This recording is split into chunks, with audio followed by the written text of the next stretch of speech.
Hey everybody, it's Clayton Olson, and in this video, I'm going to be talking to Antia Boyd, international relationship expert and keynote speaker, about the topic of intrigue and the role that intrigue plays in not only attraction, but essentially how to live a magnetic life, where you not only call in high quality individuals where you can create a beautiful story together, but you're also calling in the magic of life to permeate your way of being and the experiences that you create so that you can start living a life that is magnetic, that other people want to be a part of. And this idea, I don't think I could pick a better person to bring on to talk about intrigue, because Antia, when you tell me about what you've been up to and the things that you study, I'm always intrigued to learn more. So I hope that we can dive in a little bit to that today. And thanks for coming on my channel. I appreciate it. Hi, Clayton. I'm so excited to be here and introduce the ladies to a little bit more the world of intrigue and the unknown and how to use that to their advantage. Yes, yes. So what do you think is, from your perspective, and we were talking a little bit about this off camera, why do you think intrigue is important? And are there ways in which you see perhaps people kind of missing this point, just like missing this idea of intrigue in dating and relationship when they first meet people? Mm-hmm. Yeah, absolutely. Because, think about it just from a man's perspective. If you just feel the same energy over and over again, it's just like, okay, right? And like a woman is not really standing out. Like I can't really see her. I'm like, I may have an idea of her. So maybe you may have made a joke that you're like, oh, she's kind of different, right? But it's like, oh, but then you're kind of like morphing back into who you think you're supposed to be, who society expects you to be. And most importantly, or most detrimentally, it's actually about, it's really about like that you're not distinguishable, right? Like you're really, and you know what, like you act how everyone would expect you to act. So everything becomes really predictable. So the question is, how can you become unpredictable? That's really the question, right? When we talk about women who are intriguing, who are irresistibly magnetic, it's because they're unpredictable. Clayton, isn't that true? Like the man's like, I don't know what she's going to do next. It drives me crazy. But also, I love that. So what I'm hearing as you're speaking is that intrigue in some ways is the gateway for people to begin to really stand in their own uniqueness. And it's another vehicle for them to stand out and be outside of the box. And I can tell you just from, like, look, I don't live a very traditional life. I live a pretty unorthodox life with just what I do and the time that I have and the things that I consume, because it allows me to be valuable to my clients. But even in this kind of untraditional way of living, where I'm not necessarily in a 9-to-5 job, I find myself still inside of a box every now and then. And I'm going to the same grocery store. I've got my same route to my coffee shop. Perhaps I've got a relationship with certain people. Maybe we talk about certain things, but there's a routine there, right? And so if I can meet somebody who I feel is occupying a different perspective and something that is a little bit outside of the box, outside of the normal routine, where it's not like they're a cardboard cutout of just another human being, it catches my attention. It has me wanting to dive deeper into who they are, and it starts to bring curiosity into my world about them. Yeah, and it's because what happens, you experience a state change, right? So you may felt like, oh, okay, today's an average day, whatever. And it's like, oh, right, out of the sun, I feel excited. There's a new kind of energy. There's this life force energy that's flooding your body.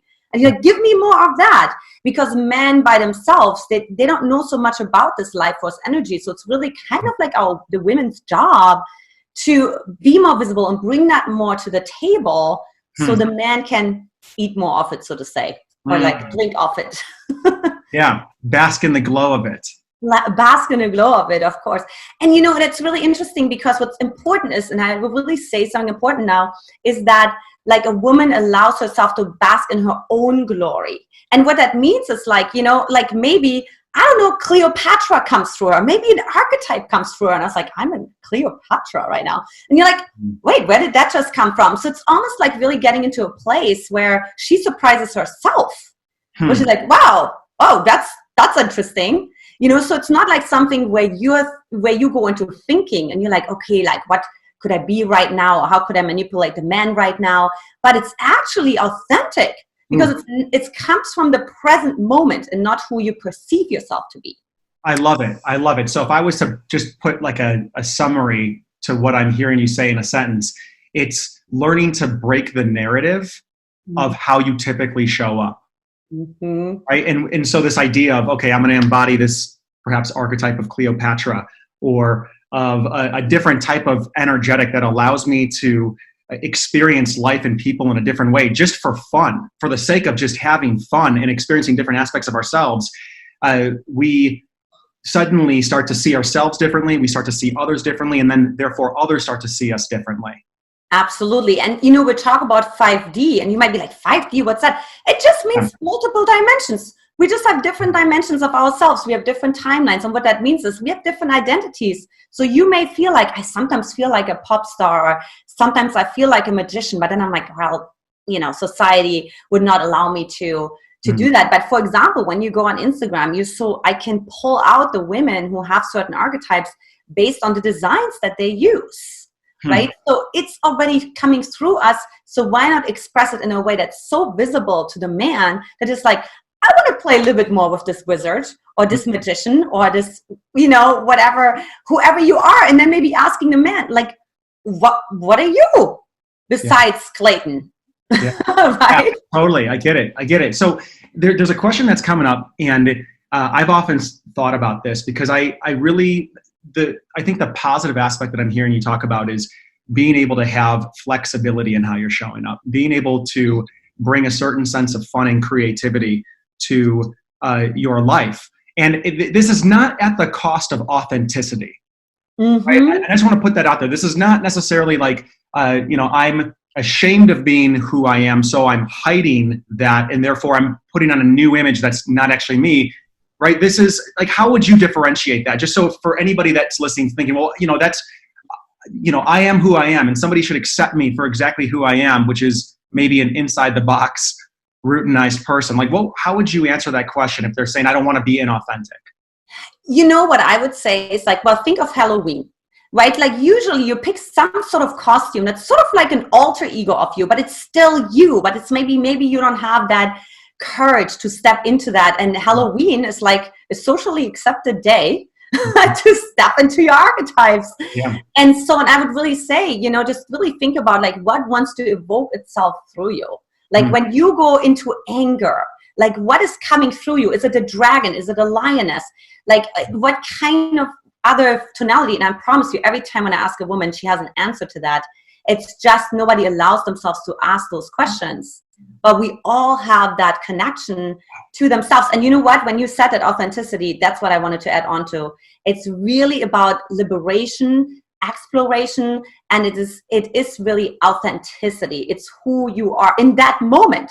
In that moment, I was Cleopatra. And then ironically, there was like a pyramid on the ground, and I just saw that later, and whatever, So I'm like, where is this coming from? I have not been to Egypt, anything like that. And to just really see, and even if nobody else is doing it, because it's really about who are you in this moment. So you don't have to freak yourself out. You don't have to change your entire life. And that's what makes this so exciting.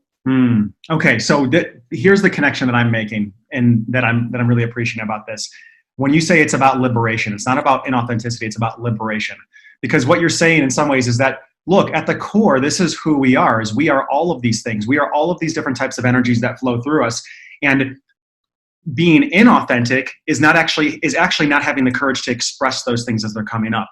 So if we were to bring this down into like not necessarily a tactical sense, but even maybe a level that is, I think, perhaps more understandable to some people, it might be that we have emotions that come up in our life. And what you're saying is learning how to ride that emotion, take that emotion, allow that emotion to actually manifest and feel free to be able to express it.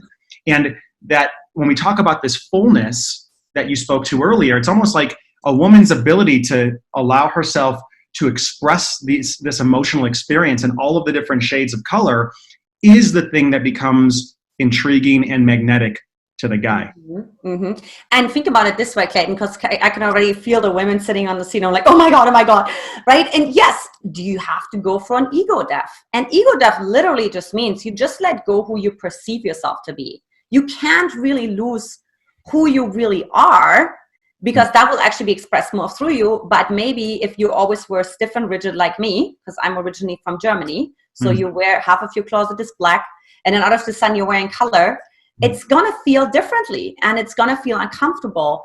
And it's actually running towards as fast as you can to that uncomfort versus resisting it, right? Running towards your fear as fast as you can, running towards unpredictability, the unknown, the unmeasurable as fast as you can. Almost like, I want to say, the illogical.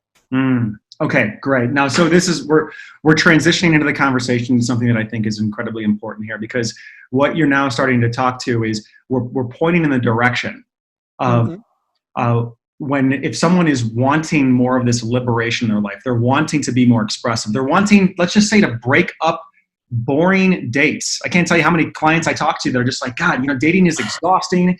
It's boring. How many first dates do I have to go on? And I'm just thinking, it's like, wow, like there's a limitation on your creativity in this, because what's exhausting is perhaps trying to hold back the real you from coming out, and you're only delivering a sliver of what you think the other person wants to see rather than really being yourself. And so as we talk about this liberation, I'm starting to get really intrigued by it, because I'm thinking, well, yeah, what is the work, or what is the path that one must commit to begin to liberate themselves more fully in life? And because it sounds like an integration that begins to occur, right? You start to integrate these different parts and release them and allow them to be there. This ego death you're talking about. What would you recommend that one starts to do in this scenario to experience more of this? I mean, you could just ask with simple questions. So I always like to have something tangible, right? Okay, what if you were an animal, what would you be? If you were a country, what would you be? If you were a kitchen utensil, what would you be, and what language would you speak? And just really allowing, to have your whole world be personified, and just really see how the man responds. And also, you can't have the same experience when you go on dates, because unless it's the same man, because you have a different field with every man. One man might be more introverted. One man might be more playful or more intellectual. They may have their energy more in their heart, and they're more emotional, right? They may have more wild man. So there's 6 masculine, 6 feminine archetypes. So, and they really play with each other. So there's no way, like if you're actually being present and authentic with a man, that you have that same experience over and over again. Mm-hmm. Got it. Yeah, that makes sense. Because in some ways what you're saying then is you're being present to what's in front of you, and you're responding and you're feeling into it, rather than perhaps being locked in your own head on the same date over and over again, which actually really isn't being present then in the way that you're talking about it, because you're not being present to what's actually in front of you. Absolutely. And you're also totally inflexible as well, which is in and of itself inauthentic, because we're always evolving, we're always changing. Our selves are renewing all the time. So if we're thinking, oh my God, we just need to show up to every single time the same way to play it safe. Yeah. Well, those are the kind of women that come to me, and I'm sure to you too, Clayton, I say, the date was great. I don't know why he didn't ask me out on a second date. It didn't make any sense. Like it was great. And he said he enjoyed it very much. Right? So, and then the other piece also, so we talked about this dating piece, but also just really seeing what are you invited to do, right? So for example, I met my husband in Hawaii because unpredictably I was, drawn to Hawaii, of all places. And I'm like, oh God, I don't want to meet anyone.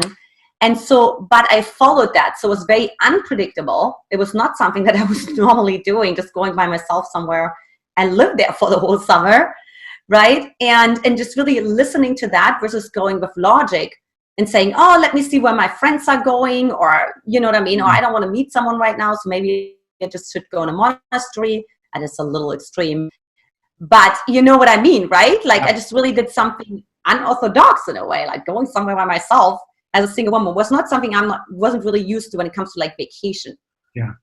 Yeah. Okay. So what I hear you saying with that is that part of unlocking this full expression, this creativity, is being present in the moment and being able to show up and bring more fun, curiosity, playfulness into your life, to step outside the box, it requires, and we're asking you to invite a deeper level of truth or trust to your intuition. Right. Right. So this invitation to Hawaii, it's like logically it didn't make any sense for you, but there was something that you were listening to that was saying, go there, go with it.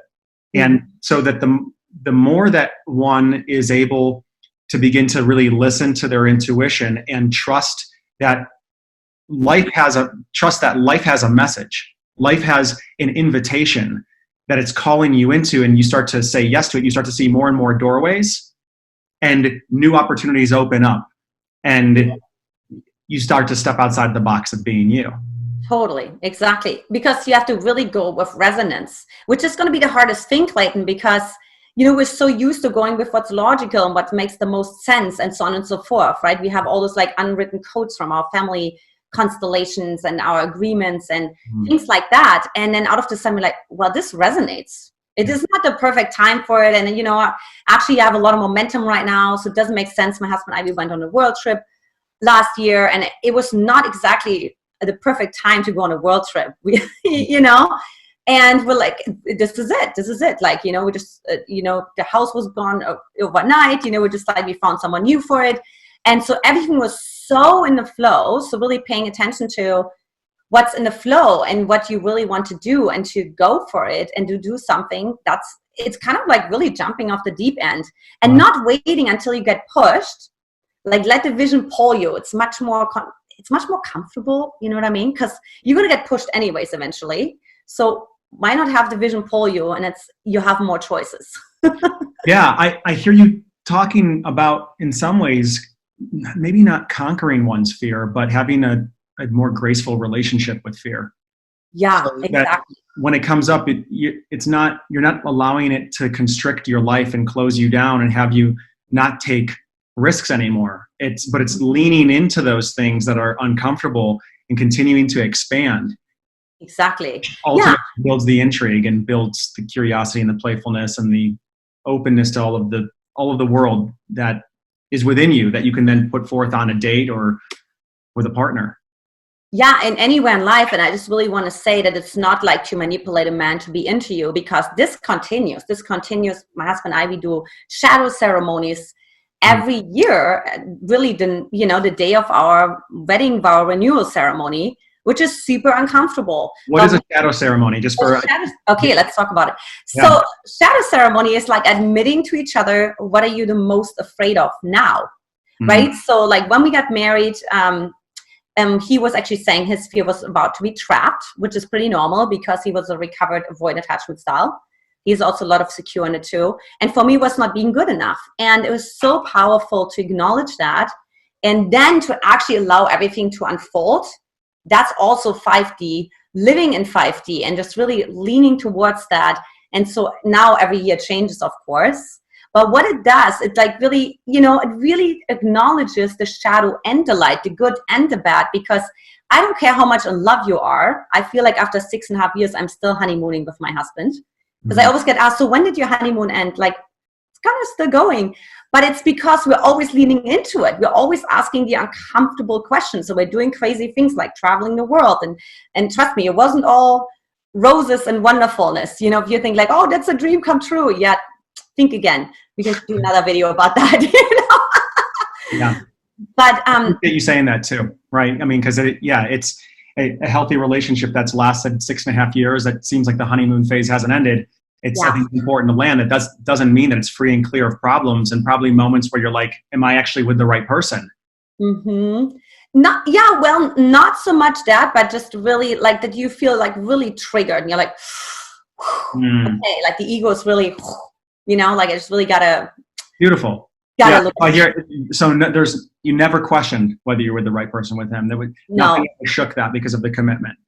And it's interesting because every time when there was just a tad of that, where there was like more insecurity coming in, because I'm a recovered anxious attachment style. Yeah. Like there was always like a resonance from the universe. Brody would just say the right thing, as if it's like coming through him from like that's as if the universe told him to say that something he never said before, and I never said a peep. So he intuited it. And that's the other piece too that I want to go into. It's like when you allow yourself this level of liberation, you start to really intuit each other. And I don't mean the habitual, like finishing each other's sentences that we always hear so much from couples, but you really feel like, hey babe, you're like not in your body. Like what's going on? Or you really feel like you have this kind of dynamic with each other where you're always stressed when you come home and your husband gets the brunt of it. And just instead of like, okay, let me just take a second and be what's real for me in this moment. Yeah. Does that make sense? So it being not being controlled by situations, but you're actually being sovereign over your situations. Mm-hmm. Mm-hmm. And I hear also just an incredible amount of presence there too. Absolutely. And I mean, I know presence always sounds so simple, but trust me, you have to overcome distortions, deletions, generalizations. So it's not that easy. It's right relationship with reality.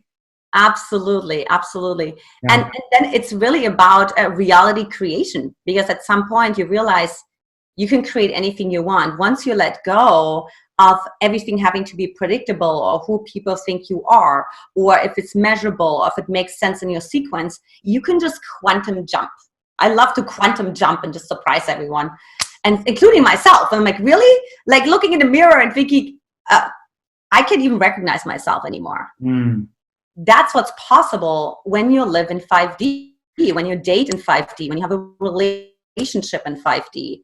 And my interpretation of 5D, because for I think many people that might be watching, it might be a relatively new term, and you might be hearing it get bounced around. I think my first introduction to this term 5D has been in the last couple of years, and the way that I see it is it's this act of living in surrender and living in trust, and not holding a tight death grip on who you think you are, and allowing yourself to continually transform and be present with what's in front of you, rather than restricted and distorted by wounding that's happened in the past, or by what other people think of you, or ran on automatic patterning. It's really being able to live into the future, into what it is that you're wanting to become. Yeah, and eventually it really goes from a control game to a trust game. So that's like the biggest distinction, because the trust comes through you, and you're like, it feels like consistently like a free fall. Like it's almost like, I don't know what's next. I can kind of make plans and plan, the next year and whatever, but like it's free fall. We don't know what's going to happen. Yeah. It's been a really significant piece in my life. I can tell you, and I did not have the name for it of 5D, but there was a point where in just working, I had this thought and this belief that it's like, hey, if I'm not watching the ball constantly with my work, and I'm not the one that's doing and creating and controlling, everything's going to evaporate and fall away. And it really did feel like a trust fall, to get to a point where it was like, okay, look, like I'm not going to be able to maintain the amount of energy and the focus that is required to keep this going all on my own. And I need to trust and relax and allow something greater to come and support me. And if I don't let go, I'm never going to feel that. And so for me, it has been a constant state of falling back, and sometimes just allowing myself to just really trust and see something new emerge. And sometimes I do get restricted and I cling on and I grab hold of things. And so I think that trust fall, in that free fall metaphor, it feels really appropriate. And it takes a lot of courage to do that. And it takes a letting go of thinking that you know how things are going to happen, or thinking sometimes that what's best for you as well. Mm-hmm. And almost letting go of that and allowing something larger than yourself to start to dictate and determine your life. And that's why I think it feels synonymous to surrender. Absolutely. Does that land on your side? Does that feel like... Yeah, absolutely. And what I was thinking too, is like what often precedes this sort of like evolution, or like really letting go, is actually what I call a priestess moment. Because, for example, we got into a car accident. We got hit by 100 miles an hour by a drunk driver. And basically, if you would have seen that accident, it could have easily been deathly, like not even trying. And nothing happened. But it was really this, okay, where we're not living, like where we're just living in predictability. And to me, the driver was so much a symbol for how we're always on the fast lane, and how we're not even looking, and how we're right? And I'm like, where am I, this driver? Like, you know, that's like driving 100 miles an hour, doesn't even see anything, and causes a lot of distraction. And that actually preceded us traveling and letting go of something that we had just built. And we had just gotten to San Diego, and we just got built this community and la la la, right? And just like having all those goals for 2019, and throwing that out of the window. So also paying attention to that. And look, it doesn't have to happen. It's called forced evolution versus preemptive evolution, although it was more preemptive evolution because we took it as a sign. Forced evolution is more, a friend of mine, a year ago, their house burned down because they're just living in 3D. They're just living in 3D. I could have predicted it, because it's like there's no growth. And it's like, okay, I'm sure there were invitations to grow and you didn't go with it. So the universe had a little intervention for you. I hear you. It's almost as if you're ignoring signs with your health or something, your body may develop a disease to then slow you down and forces you to bring your attention to it. I had that in my last corporate job, working 60 hours a week. And then finally my body manifested something that I could not get rid of. And there was no more ignoring it at that point. Yeah, because you were going so against your soul, so against your purpose and your mission, Clayton. Yeah. The universe, like, we got to just put an end to this insanity. Yeah. And that was the turning point where I had to make a different decision. So, Absolutely. Yeah, it's beautiful. One of the things that I just want to say, going back to this idea of marriage, and then something that you and I talked about off camera was, I forgot who it was, but I was hearing a story one time where the husband and wife had renewed vows. And the vows that they said to each other was, I promise to never know you. Promise to never know you. And like, what a commitment to make. And it sounds in some ways, maybe if you take it face value, it's like, wait a second, what do you mean I promise to never know you? Is that actually a good thing? And it's like, well, I think this captures in some ways what we're talking about, which is really giving the person in front of us the space to surprise us consistently, and not allowing our image of them to restrict their growth, but being a platform for them to continually evolve in our eyes over and over again, and for us to stay curious about it, which I think is the lifeblood of the honeymoon phase. Yeah, I learned from my former mentors from like 10 years ago to, like, I released Brody to his highest best or his highest version to himself occasionally, right? So that he has like a new way he can enter. I don't know, maybe he's going to be more inner boy, or maybe he's going to be more wizard or whatever, or magician, versus just being wild man, right? So always just allowing your partner to come back in a whole new way. Like, absolutely, this goes right with like, I promise to not know you. Like, I was like, this is so good. Absolutely. Yeah. And it takes courage to do that. Go ahead. I was just going to say, it takes so much courage to do that too, because oftentimes our partner's evolution can really be threatening to us.